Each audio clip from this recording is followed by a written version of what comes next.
Yes ready 80 words पर minute start. मैं निवेदन करना चाहता हूँ कि वित्त मंत्री राज्यों के मंत्रियों से विचार विमर्श करके इस व्यवस्था में सुधार लाने की कोशिश करें। हमारे देश में विकास कार्यों को आगे बढ़ाने के लिए शांति और व्यवस्था की बहुत आवश्यकता है। इससे देश की आत्मनिर्भरता बढ़ेगी। सभापति महोदय राष्ट्रपति जी के अभिभाषण पर जो धन्यवाद का प्रस्ताव सदन के सामने प्रस्तुत है, उसका समर्थन करने के लिए मैं खड़ा हुआ हूँ। राष्ट्रपति जी का जो अभिभाषण है, उसमें देश के लिए नई दिशा का निर्देश देने की कोशिश की गई है। राष्ट्रपति का अभिभाषण देश को नई दिशा देने की दिशा में बहुत ही उचित कदम है।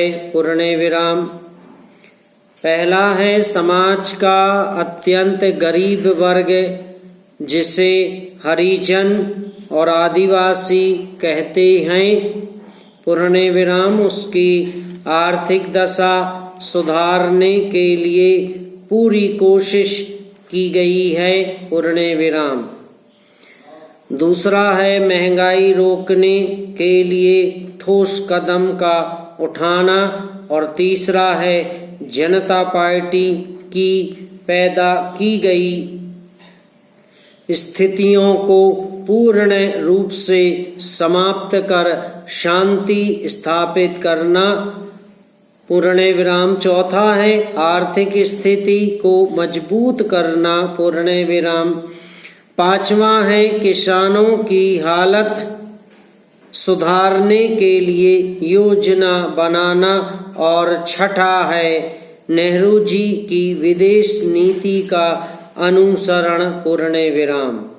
इन 6 भागों में राष्ट्रपति के अभिभाषण को बांट देंगे तो देखेंगे कि इससे अच्छा दिशा निर्देश और दिया ही नहीं जा सकता था। मैं पहली बात की ओर आपका ध्यान आकर्षित करना चाहता हूँ। आज समाज का गरीब वर्ग, जिसे हरिजन और आदिवासी कहते हैं, उसकी आर्थिक स्थिति काफी गिरी हुई है।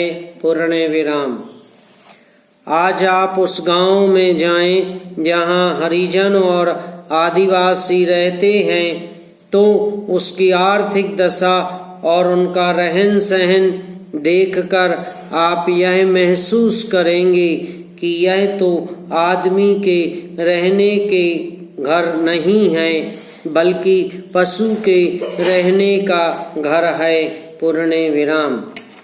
हमारे प्रधानमंत्री जी के कुशल नेतृत्व में 20 सूत्री कार्यक्रम जो चला, उसके अंदर हम यह दावा तो नहीं करते कि हमारी सारी की सारी समस्याएं हल हो गईं, लेकिन उससे हमारे हरिजन और आदिवासी लोगों के अंदर यह भावना पैदा हुई कि आज की सरकार ही एक सरकार है जो उनकी दशा में सुधार ला सकती है और उनकी आर्थिक हालत में परिवर्तन ला सकती है। मैं इस संबंध में कुछ सुझाव भी आपके सामने रखना चाहता हूँ। आप जानते हैं कि 20 सूत्री कार्यक्रम के अंतर्गत हरिजन और आदिवासी को कुछ जमीन दी गई थी, परंतु लोक दल तथा अन्य सरकार के जमाने में उनकी यह जमीन जो उनसे छीन ली गई थी उनको फिर से उस पर बसाने की कोशिश की जाए। समाप्त।